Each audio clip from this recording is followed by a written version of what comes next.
United boys, welcome back to the channel. दोस्तों, King Eric Cantona ने sir Jim Ratcliffe के बारे में कुछ बोला है जो बहुत इंटरेस्टिंग है, ध्यान से सुनना उसको। और कैमरून बाहर हो चुकी है वर्ल्ड कप से, क्यों यूनाइटेड के लिए वो पॉजिटिव चीज हो सकती है। इंडी केला ने क्या बताया यूनाइटेड की लीडरशिप के बारे में, और कोबी मेनू की फिटनेस से रिलेटेड क्या लेटेस्ट खबर है, क्या वो एवर्टन के गेम में वापस आ सकता है।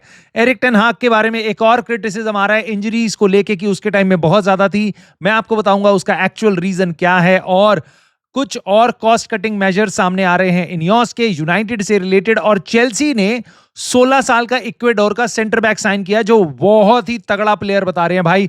क्या है मेरी राय उसके अराउंड, सब कुछ इंटरेस्टिंगली कवर होगा इस छोटी सी वीडियो में। आई होप आपको पसंद आएगी तो प्लीज एंड तक देखना, लाइक कर देना, सब्सक्राइब कर लेना, और भाई हाइप जरूर कर देना वीडियो को। और प्लीज कमेंट करके अपने थॉट बताना इन टॉपिक्स के ऊपर। मैं सबसे पहले आपसे क्वेश्चन पूछूंगा, यहां तो पक्का कमेंट करना। 3 प्लेयर्स के नाम, it's kind of a quiz. United, PSG, Real Madrid, इन तीनों क्लब के लिए खेले हैं male football professional level player, यानी कि कोई अंडर 16 का ला दो। United, PSG, Real Madrid male player जो तीनों क्लब्स के लिए खेला है। 3 प्लेयर्स के नाम मेरे को कमेंट में लिख के आप बताना। End of course please please and please please ये गूगल मत करना, ठीक है? अपने आप बताना जितने नाम याद आते हैं। नाउ एरिक कैंटना भाई किंग है, किंग लिटरली किंग है भाई। जिनको नहीं पता इसके बारे में मैं एक वीडियो बना दूंगा अलग से भाई। ये सर एलेक्स की सबसे बड़ी साइनिंग मैं कह सकता हूं इसको, ठीक है? नाउ सर जिम रैटक्लिफ के बारे में क्या बोला है, और एरिक कैंटना का रिकॉर्ड रहा है भाई यूनाइटेड की ओनरशिप के बारे में। उन्होंने काफी कुछ बोला है ग्लेजर्स वगैरह के against. One of the few हमारे जो बंदे हैं, जो हमारे एक्स लेजेंड्स हैं, उन्होंने जो उनमें से जो खड़े हुए हैं उनमें से सबसे स्ट्रांगली स्टांस जो है एरिक कैंटना का। नाउ सर जिम रैटक्लिफ जब आए थे इनियोस के साथ, तो एरिक कैंटना ने एक इंटरव्यू में बताया कि मेरे पास बहुत सारे और मैं काफ़ी चीज़ें कर रहा होता हूँ, प्रोजेक्ट्स और पैशन वगैरह, बट मैंने कहा मैं 2-3 साल के लिए ब्रेक ले लूंगा। और मैंने ये भी बोला कि मैं अप्रोच किया कि मैं हेल्प आउट कर सकता हूँ, बट मेरे को मना कर दिया गया। बेसिकली सर जिम रैटक्लिफ उसमें इंटरेस्टेड नहीं थे। देखो, मैं मोटी बात तो ये है, देखो सर जिम रैटक्लिफ का क्लब है, उनकी मर्जी, वो किसके साथ आना चाहे नहीं आना चाहे। और ऑफ कोर्स अगर तुम किसी नए प्रोजेक्ट में जा रहे हो, कोई सामने से ऑफर हेल्प कर रहा है, जरूरी नहीं है तुम्हें ऑब्लाइज करना ही है, ठीक है? बट एक चीज मेरे को जरूर लगती है कि आई एम नॉट श्योर कि ये क्यों किया गया था। क्योंकि already Eric Cantona has been very vocal against the Glazers, इसके कारण ये किया गया था। और उसके बाद आप गैरी नेवल जैसे बिजनेसमैन को लाओगे, या फिर आप डेव ब्रेल्सफोर्ड को ले आओगे जिसको फुटबॉल के बारे में कोई क्लू नहीं है। बट आप एरिक कैंटना जैसी फिगर, जिसने लिटरली यूनाइटेड को प्रीमियर लीग टाइटल जितवाया है, पहला सर एलेक्स फर्ग्यूसन के अंडर जब यूनाइटेड नहीं जीत रही थी कुछ भी, उस बंदे को आपने उसकी हेल्प नहीं ली, उसकी एक बार भी नहीं सुनी, तो ये सर्टेनली रेस करता है। मैं देखो, ऑफ कोर्स मैं यहाँ पे सर जिम रैटक्लिफ के अगेंस्ट नहीं जा सकता क्योंकि मेरे को पूरी कहानी नहीं पता, हो सकता है उनके प्लान्स में ये बात ना हो, बट सुन के अजीब तो लगता है। और खासकर आप उन लोगों के साथ थे जिनको फुटबॉल का एफ भी नहीं पता, उन्होंने इतने 1 साल तक रिव्यू बैठ के किया और डिसीजन ये लिया जिसको आपको बैक ट्रैक करना पड़ा। डैन एशवर्थ और एरिक टेन हाग, ये सारी चीजें आपकी बैकफायर करी हैं। उसके ये हाइंडसाइट में देख के लगता है भाई प्रोबेबली एरिक कैंटना, आप राल्फ रागनिक, ऐसी फिगर्स आपको जरूर चाहिए थी यूनाइटेड को अगर वापस खड़ा करना है तो। नाउ कैमरून एक ऐसी टीम है जहां पे हमारे 2-3 प्लेयर्स काम कर रहे हैं भाई, और वो हमारे पास इस समर में अवेलेबल रहेंगे क्योंकि वो वर्ल्ड कप खेलने नहीं जा रहे हैं। सेमीफाइनल में उनको कांगो के अगेंस्ट हार हो गई। नाउ ये बात बोलने से पहले मैं एक और बोलूंगा, अगर आपको सोशल मीडिया पे ये दिखाई दे रहा है कि ओनाना ने कैमरून को हरवा दिया, लास्ट मिनट गोल खा गए, उसमें मैंने गोल देखा है भाई, आंड्रे ओनाना का कोई रोल भी नहीं है उसमें, कुछ भी नहीं कर सकता वो। इट्स जस्ट अ गोलकीपर जिसके सामने शॉट है वो कुछ नहीं रोक सकता था। तो मैं आंड्रे ओनाना के अगेंस्ट हेट फैलाई जा रही है, इस खबर को उड़ा के लोगों ने देखा भी नहीं है, इसलिए मैं आपको पहले बता देता हूं। नाउ ब्रायन एम्बूमो, ये हमारे लिए थोड़ा सा पॉजिटिव होगा। I feel bad about Bryan Mbeumo, जिस तरीके का भाई उसका फॉर्म है, जो एकदम किल कर रहा है। प्रीमियर लीग में सबसे ज्यादा गोल इन्वॉल्वमेंट्स, गोल्स उसने मारे हैं, पता नहीं इस कैलेंडर ईयर में तीसरे नंबर पे वो है साला और हालैंड के बाद। बट ही हैज है, और जबकि तुम देखो भाई वो ब्रेंटफोर्ड के लिए खेल रहा था और अभी यूनाइटेड के लिए खेल रहा है तब तो ऑफ कोर्स बंदा बहुत ही नेक्स्ट लेवल पे है, और उसके कुछ और ऐसे स्टैट्स हैं जो मेरे को ढंग से याद भी नहीं है अभी। बट ब्रायन एम्बूमो को तुम्हें पता है भाई, पिछले 1-2 साल में वो बहुत ही शाइन कर रहा है, और ये वर्ल्ड कप था जहां पे वो जाके अपनी धाक जमा सकता था, कुछ दिखा सकता था एक अच्छी टीम के साथ कैमरून। बट अनफॉर्चुनेटली वो अपने जो उनके राउंड ऑफ क्वालिफायर्स थे उसमें सेमीफाइनल में बाहर हो गई है। नाउ अच्छी बात यह होगी यूनाइटेड के लिए, सेल्फिशली मैं बोलूं कि ब्रायन एम्बूमो को अब आपको इंटरनेशनल ड्यूटी पे नहीं जाना, कोई इंजरीज वगैरह नहीं होंगी, और वो वापस आएगा जल्दी, क्योंकि जो वर्ल्ड कप खेलने वाले वाले प्लेयर जाएंगे जो एंड तक जाएंगे, उनको 2-2 3-3 हफ्ते का ब्रेक एक्स्ट्रा मिलेगा, क्योंकि वो वर्ल्ड कप के बाद 2-3 हफ्ते का फिर छुट्टियां लेंगे।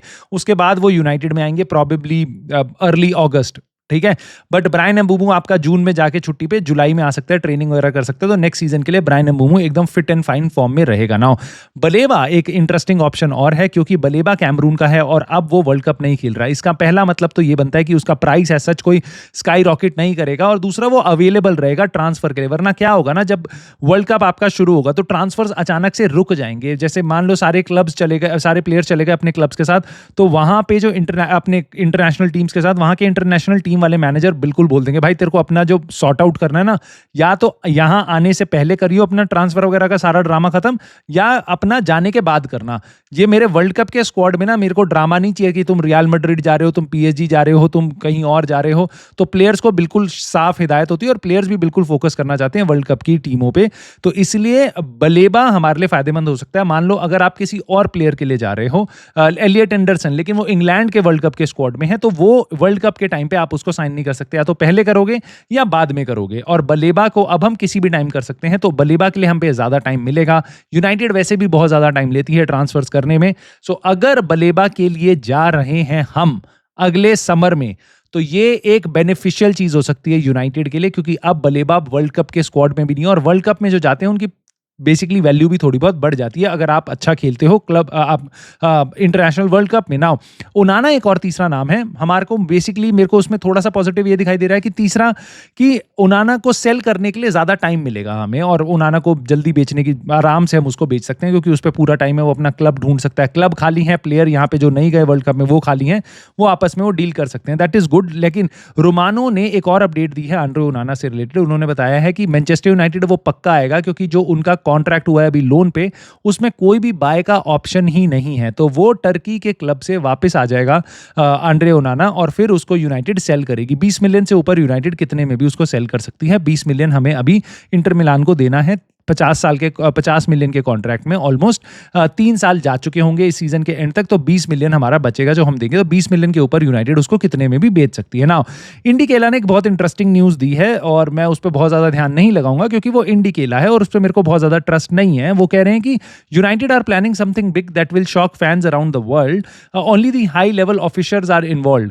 सो ये बोला जा रहा है इंडी केला के थ्रू, मतलब बेसिकली यूनाइटेड के जो हाई लेवल ऑफिशियल्स हैं, रैडक्लिफ और इनियोस और ये जो भी होंगे, ओमार बराडा वगैरह या मे बी ग्लेजर्स, ये इन्वॉल्व हैं और कुछ शॉक करने वाले हैं। आई डोंट नो वो क्या शॉक करने वाले हैं भाई, बट मेरे को एक चीज़ तो और सुनने वाली है माइक कीगन की तरफ से कि यूनाइटेड ने एक, देखो हमारे बहुत अलग अलग जगह ऑफिस हैं, लंदन में भी एक ऑफिस है, तो लंदन का ऑफिस बंद कर दिया है और एक छोटे स्पेस की तरफ जा रहे हैं। एंड ऑफ कोर्स बताया यही जा रहा है कि ये कॉस्ट कटिंग मेजर है, ताकि आपको इतना सारा रेंट ना देना पड़े बड़ी जगह का, तो आप उसको छोटी जगह पे लेके आ रहे हो। ऑफ कोर्स तुमने लोग ही इतने कम कर दिए हैं, तो तुम्हें जगह की भी कम जरूरत है, और कॉस्ट कटिंग इस हिसाब से चल रही है हमारे यहाँ। तो भाई एक एक पेनी बचाई जा रही है, जो सुन के अच्छा तो नहीं लगता, क्योंकि एम है हमारा मोस्ट प्रॉफिटेबल क्लब बनना, ऊपर जाना वो कोई एम नहीं है, चैंपियनशिप जीतना कोई एम नहीं है, चैंपियंस लीग जीतना कोई एम नहीं है, बट एम है हमारा मोस्ट प्रॉफिटेबल क्लब बनना। तो ये सुन के तुम्हें वापस एक अजीब सा लगता है, बट ठीक है, let us go beyond this भाई, literally go beyond this. Now Samuel Luckhurst ने बताया है कोबी मेनू के बारे में इंजरी अपडेट। उन्होंने बताया कोबी मेनू should be available for the Everton game. Now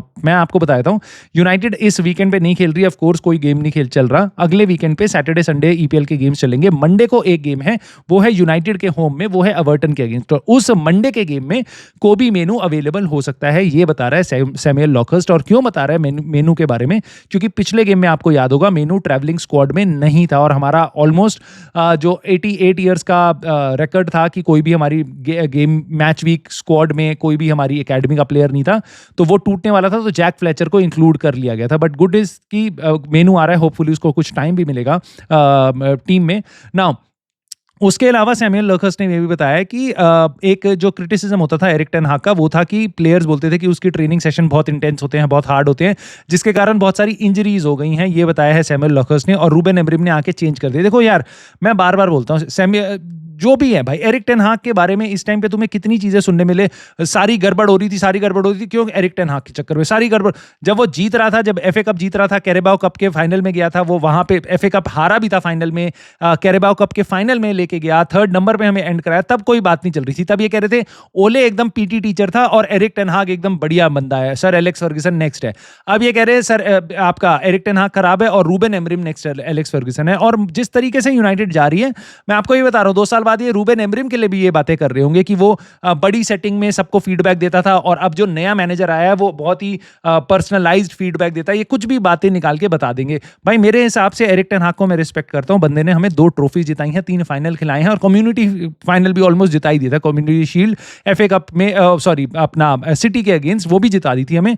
तो मैं रिस्पेक्ट करता हूं और मुझे ये लगता है वो भी एक बली का बकरा ही बना है यूनाइटेड में, जैसे बाकी सारे मैनेजर बने हैं एक इनएफिशिएंट मैनेजमेंट के थ्रू। और मुझे वापस वही चीज दिखाई देती है रूबेन एमरिम के साथ होती हुई, इसलिए मेरा दर्द ज्यादा है। एंड ऑफ कोर्स मैं कोशिश करूंगा कल आपके लिए एक बहुत इंटरेस्टिंग वीडियो निकालूं कि यूनाइटेड एक्चुअल में आगे करना क्या चाहिए, नेक्स्ट सीजन हमारी प्लानिंग क्या होनी चाहिए, मैं उसके बारे में वीडियो निकालूंगा। क्या हमें खरीदना पड़ेगा, क्या हमें करना पड़ेगा स्क्वाड के साथ, वो मैं कोशिश कर रहा हूं उस वीडियो में। आई एम नॉट गारंटीइंग कि कल वीडियो आएगी नहीं आएगी क्योंकि मैं कल ट्रैवल कर रहा हूं, बट अगर कोशिश होगी कि मैं निकाल दूं।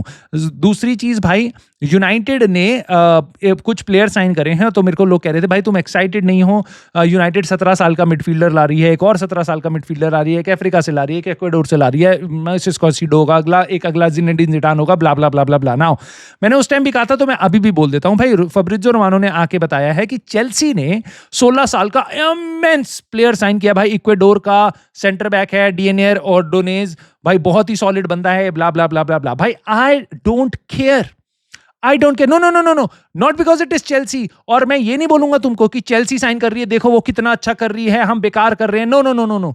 15 साल का लड़का साइन कर रहे हैं, 16 साल का लड़का साइन कर रहे हैं, 17 साल का, अगर तुम्हारी फर्स्ट टीम में नहीं आ रहा, I don't give a rat's ass, no no, I don't give sir Jim rat's ass, ठीक है? मैं तुम्हें इतना बता रहा हूं भाई, मैं लिटरली आई डोंट केयर कितने प्लेयर चेल्सी ने साइन किए 16 साल के, यूनाइटेड ने साइन किए 16 साल के, आर्सेनल ने साइन किए 16 साल के, लिवरपूल ने किए, जो फर्स्ट टीम का चेहरा देखते भी नहीं है, मतलब 10 में से लिटरली 1 या 2 निकल के आते हैं। तो मेरे को कोई इंटरेस्ट नहीं है।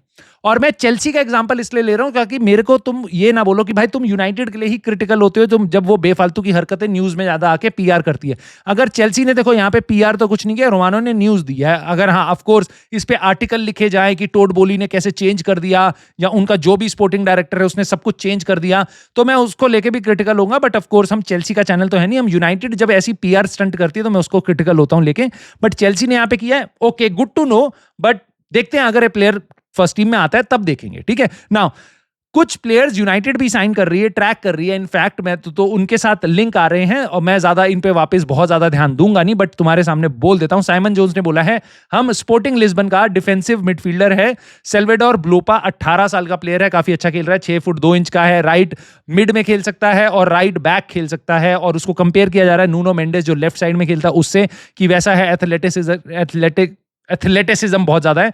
सली टॉक्स ने बोला है अल्कमार जो डच एक क्लब है वहां का मिडफील्डर, की स्मिथ बहुत टैलेंटेड है, नेक्स्ट पॉल स्कोल्स है 19 साल का है, उसको ट्रैक कर रही है United. End of course I know एक और क्लब है रेने, उस फ्रेंच लीग का, उसके दो प्लेयर्स हम ट्रैक कर रहे हैं। सो आई नो भाई हम बहुत सारे प्लेयर ट्रैक कर रहे हैं, बट जब ये आ जाएंगे वापस, मुझे नहीं लगता ये फर्स्ट टीम को इंप्रूव करेंगे आज की डेट में। जब आ जाएंगे तब हम उनको देख लेंगे और तब उनके बारे में बात कर लेंगे। जब तक नहीं आते तब तक उन पे मैं ज्यादा ध्यान दूंगा भी नहीं। और मैं एक चीज पे तो बिल्कुल ध्यान दूंगा कि भाई पहले ही हाथ जोड़ के माफी मांग रहा हूं, लास्ट में मांग रहा हूं, वैसे पहले तो नहीं बोलना चाहिए, खैर, कि भैया मेरे को लगा था जिस प्लेयर के बारे में मैंने कल बात करी है वो स्ट्राइकर खेलता है। भाई वो स्ट्राइकर नहीं है, वो लेफ्ट विंग और राइट विंग पे खेलता है, एडीएमी, करीम एडीएमी। तो सो सॉरी कल की इंफॉर्मेशन के लिए, और thank you so much for correcting me, but of course love you all. Please comment करके अपने थॉट्स बता देना और 3 प्लेयर बता देना यूनाइटेड, पीएसजी और रियल मैड्रिड में कौन कौन से खेले थे। I see you soon in the very next video.